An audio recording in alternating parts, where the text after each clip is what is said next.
Chapter 44. My Lord and Lady. Please, Madame Mother, could you lend me my wife for half an hour? The luggage has come, and I have been making hay of Amy's Paris finery, trying to find some things I want, said Laurie, coming in the next day to find Mrs. Lawrence sitting in her mother's lap as if being made the baby again. Certainly, go, dear. I forget that you have any home but this. And Mrs. March pressed the white hand that wore the wedding ring, as if asking pardon for her maternal covetousness. I shouldn't have come over if I could have helped it, but I can't get on without my little woman any more than a weathercock can without wind, suggested Jo as he paused for a smile.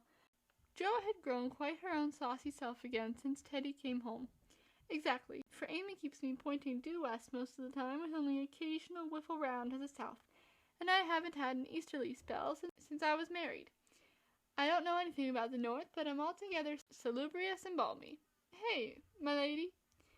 Lovely weather so far. I don't know how long it will last, but I'm not afraid of storms, for I'm learning how to sail my ship. Come home, dear, and I'll find your bootjack.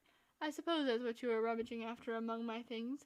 Men are so helpless, Mother, said Amy with a matronly air which delighted her husband. What are you going to do with yourselves after you get settled? Asked Jo, buttoning Amy's cloak as she used to button her pinafores. We have our plans. We don't mean to say much about them yet, because we are such very new brooms, but we don't intend to be idle. I'm going into business with a devotion that shall delight grandfather, and prove to him that I'm not spoiled. I need something of the sort to keep me steady. I'm tired of dawdling, and mean to work like a man. And Amy, what is she going to do? Asked Mrs. March, well pleased at Laurie's decision, and the energy with which he spoke.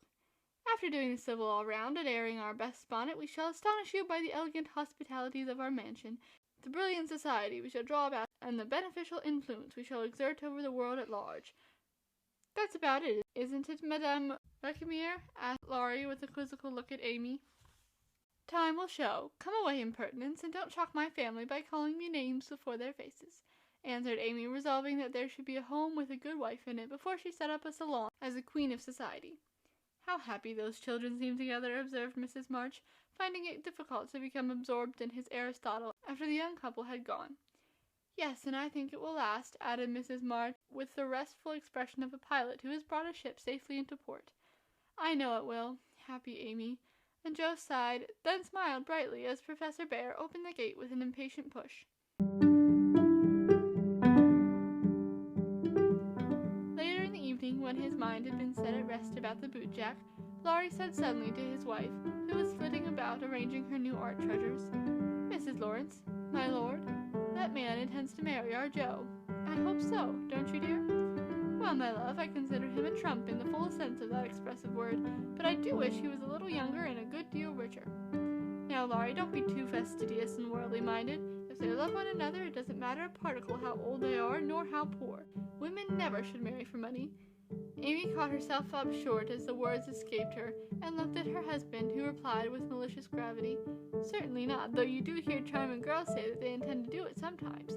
If my memory serves me, you once thought it your duty to make a rich match. That accounts, perhaps, for your marrying a good-for-nothing like me. Oh, my dearest boy, don't say that. I forgot you were rich when I said yes. I'd have married you if you hadn't a penny, and I sometimes wish you were poor that I might show how much I love you. And Amy, who was very dignified in public and very fond in private, gave convincing proofs of the truth of her words. You don't really think I am such a mercenary creature as I tried to be once to you? It would break my heart if you didn't believe that I'd gladly pull in the same boat with you, even if you had to get your living by rowing on the lake. Am I an idiot and a brute? How could I think so when you refused a richer man for me and won't let me give you half I want to now, when I have the right? Girls do it every day, poor things, and are taught to think it is their only salvation. But you had better lessons, and though I trembled for you at one time, I was not disappointed, for the daughter was true to the mother's teaching. I told Mamma so yesterday, and she looked as glad and grateful as if I'd given her a check for $1 million to be spent in charity. You are not listening to my moral remarks, Mrs. Lawrence. And Laurie paused, for Amy's eyes had an absent look, though fixed upon his face. Yes, I am, and admiring the dimple in your chin at the same time. I don't wish to make you vain, but I must confess that I'm prouder of my handsome husband than of all his money. Don't laugh, but your nose is such a comfort to me. And Amy softly caressed the well-cut feature with artistic satisfaction. Laurie had received many compliments in his life, but never one that suited him better, as he plainly showed, though he did laugh at his wife's peculiar taste while she said slowly, "May I ask you a question, dear?" "Of course you may." "Shall you care if Joe does marry Mr. Bear?" "Oh, that's the trouble, is it? I thought there was something in the dimple that didn't suit you. Not being a dog and the manager, but the happiest fellow alive, I assure you that I can dance at Joe's wedding with a heart as light as my heels. Do you doubt it, mon ami?" Amy looked up at him and was satisfied. Her last little jealous fear vanished forever, and she thanked him with a face full of loving confidence. "I wish we could do something for that capital old professor. Couldn't we invent a rich relation who shall obligingly die out there in Germany and leave him a tidy little fortune?" said Laurie, when they began to pace up and down the long drawing room, arm in arm as they were fond of doing, in memory of the chateau garden. "Joe would find us out and spoil it all. She is very proud of him, just as he is, and said yesterday that she thought poverty was a beautiful thing. Bless her dear heart, she won't think so when she has a literary husband and a dozen little professors and professorins to support. We won't interfere now, but watch our chance and do them a good turn in spite of themselves. I owe Joe for a part of my education, and she believes in people's paying their honest debts, so I'll get round her in that way. How delightful it is to be able to help others, isn't it? That was always one of my dreams, to have the power of giving freely, and, thanks to you, the dream has come true. Ah, we'll do lots of good, won't we? There's one sort of poverty that I particularly like to help. Out-and-out beggars get taken care of, but poor gentlefolks fare badly because they won't ask, and people don't dare to offer charity. Yet there are 1,000 ways of helping them if one only knows how to do it so delicately that it does not offend. I like to serve a decayed gentleman better than a blarney beggar. I suppose it's wrong, but I do, though it is harder. Because it takes a gentleman to do it," added the other member of the Domestic Admiration Society. "Thank you. I'm afraid I don't deserve that pretty compliment. But I was going to say that while I was dawdling about abroad, I saw a good many talented young fellows making all sorts of sacrifices and enduring real hardships that they might realize their dreams.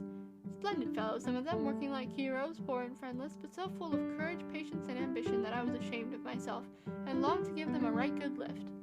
There are people whom it's a satisfaction to help, for if they've got genius, it's an honor to be allowed to serve them, and not let it be lost or delayed for want of fuel to keep the pot boiling. And if they haven't, it's a pleasure to comfort the poor souls and keep them from despair when they find it out. Yes, indeed, and there's another class who can't ask, who suffer in silence. I know something of it, for I belonged to it, before you made a princess of me, as the king does the beggar maid in the old story. Ambitious girls have a hard time, Laurie, and often have to see youth, health, and precious opportunities go by, just for want of a little help at the right minute. People have been very kind to me, and whenever I see girls struggling along as we used to do, I want to put out my hand and help them as I was helped." "And so you shall, like an angel as you are," cried Laurie, resolving with a glow of philanthropic zeal to found and endow an institution for the express benefit of young women with artistic tendencies. Rich people have no right to sit down and enjoy themselves or let their money accumulate for others to waste. It's not half so sensible to leave legacies when one dies as it is to use the money wisely while alive and enjoy making one's fellow creatures happy with it. We'll have a good time ourselves and add an extra relish to our own pleasure by giving to other people a generous taste. Will you be a little Dorcas, going about emptying a big basket of comforts and filling it up with good deeds?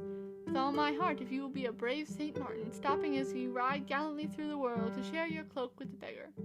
It's a bargain, and we shall get the best of it."